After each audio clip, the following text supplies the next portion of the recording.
You don't need wok hay. You don't need MSG. You don't need a gas burner. Although I will say that those things do elevate the flavor and do make it taste a little bit more authentic. In saying that, this nasi goreng is delicious on its own. It's very simple, very easy to make. It's only a handful of ingredients. So today I'm going to show you that you can cook a delicious nasi goreng at home like a pro. That'll be sick. Now the first step to making nasi goreng is obviously your rice. Now how are you going to cook that rice? If you're a genius, you can cook it in a pot, but myself, I cannot do that. I'm not a chef. I use a rice cooker. So it's very easy to make rice in a rice cooker. I made this previously a couple hours ago. So yeah, that's how I cook my rice. It has been left in there a while and let cool down, so it should be good. The second thing you're gonna need for nasi goreng is your seasonings. Now, this is what I got from the local grocer. So you've got these shallots, French shallots. They're just like little onions. Pack a lot more flavor than a brown onion, or definitely don't use red onion. Garlic, Australian grown garlic, and chilies. Now, in Indonesia, they love it. It's really spicy, and I don't mind it spicy myself. So I've got 2 bird's eye chilies, and then I've got 3 larger, less spicy, more sweet chilies. Nonetheless, still spicy. So that's all you need. Obviously a bit of salt, and if you got MSG, go for it. I don't. I live in a country town and I don't have the access, so I do with what I've got, and it's still good. You can spend your time chopping this up on a chopping board if you like. Me, I'm gonna stick it all in a NutriBullet, blend it up nice and soft, and then we're gonna fry it.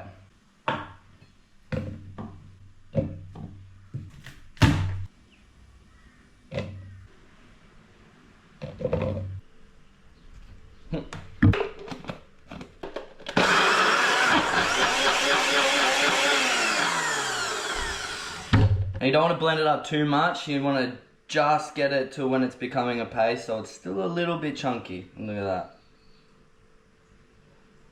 Whoa, that went straight up my nose. Oh, those chilies. Now for your garnish, you're going to want, in Australia we call them spring onions. So we'll just chop that one up. And in Indonesia they use celery leaves.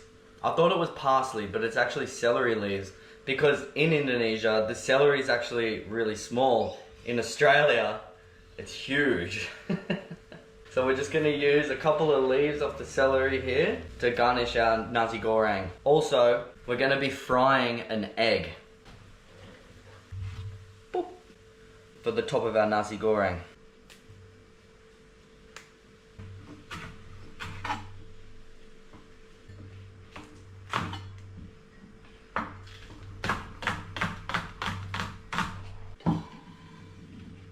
One really important ingredient that you must have to make a delicious nasi goreng is kecap manis. This is an Indonesian sweet soy sauce. Very sticky, it's very sweet, and it will level up your nasi goreng like you wouldn't believe. And also, if you're brave, you can put a bit of this Indonesian sambal. This one's extra spicy. And this will level it up even more. But we just made fresh sambal, so you don't technically need it, although if you like, you can add it. But this is a must. Okay, now that we have all our ingredients ready, it's time to cook. Now I will start by adding a little bit of oil to my pan. Usually I would use something with a high heat tolerance, but today I just got veggie oil. It's good enough. About a tablespoon. First in goes the fresh sambal. Because I'm making 2 batches, so I'll use half of this, and I'll use the other half in the next batch.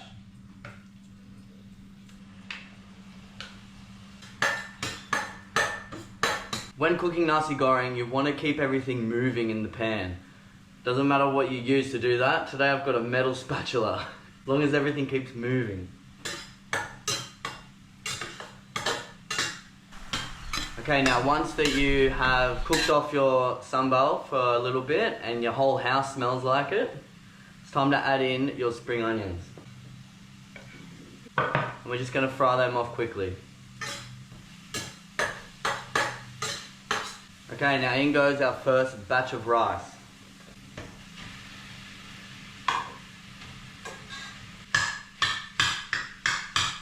Okay, tip for next time, fluff the rice up a little bit before you put it in.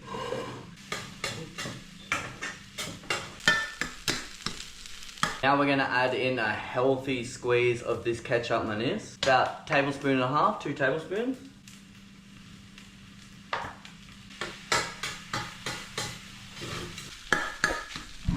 You can really start to notice that color shining through. Gorgeous. Lastly, a healthy pinch of salt.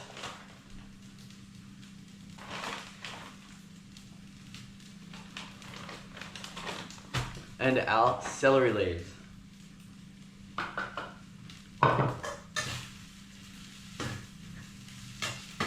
Now what I like to do is get myself a bowl ready. Got my bowl, and we're gonna put our rice into our bowl.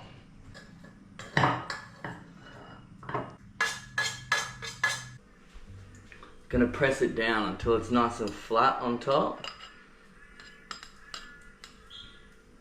Grab yourself another plate, put that plate on top of that,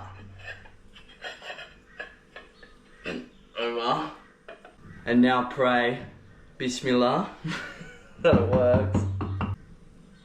Reveal. Oh. That one will impress your friends. Now for the egg that goes on top. Just gonna put a bit more oil in our pan, a nice high heat. A little bit more than I need, but that's okay. Oh yeah. Little pinch of salt. Now you want to fry this egg. Get it nice. Get it nice and crispy on the bottom.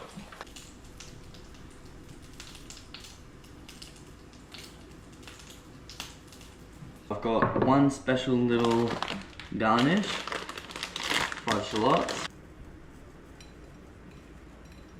There it is. And so the only thing left to do now is eat it. Get a bit of egg, bit of rice. Mmm. Mmm. Yum, yum, yum. It's spicy enough that it's not heaps of heat, but if you eat enough of it, by the end of the dish, your mouth will be burning. It's got a really smoky flavour to it. Nice smoky flavour, nice and simple, not too overpowering. Tastes just like a warung from Indonesia. And then you can just, this is like the base, and then you can play with it from here and add in whatever you want. Let's go see what Sil thinks. Oh, I'll try this nasi goreng, look like real Indonesian. The smell, oh my god. Kucuba telur. Look at this. It's really look Indonesian. Spoon so small. I know. I didn't have a big spoon. Oh my god, I didn't want it all. It's enak sekali ya. Actually? Yeah, I swear. Needs more spicier. Yeah, for me, yeah, but for nasi goreng, that's so enough. That delicious. I need this one. More shallots. Oh my god, I don't want to stop with it. Alright, well there you have it. Indonesian approved. So if anyone has any suggestions or, you know, wants to have a dig at what I did wrong and what I should have done, whatever, leave them down in the comments below. If you have any other dishes from Indonesia or Southeast Asia that you think I should try, leave them down there. Remember to subscribe, and thank you for watching. Also, these are some videos of some travels that I've done and some food that I've eaten. Check it out.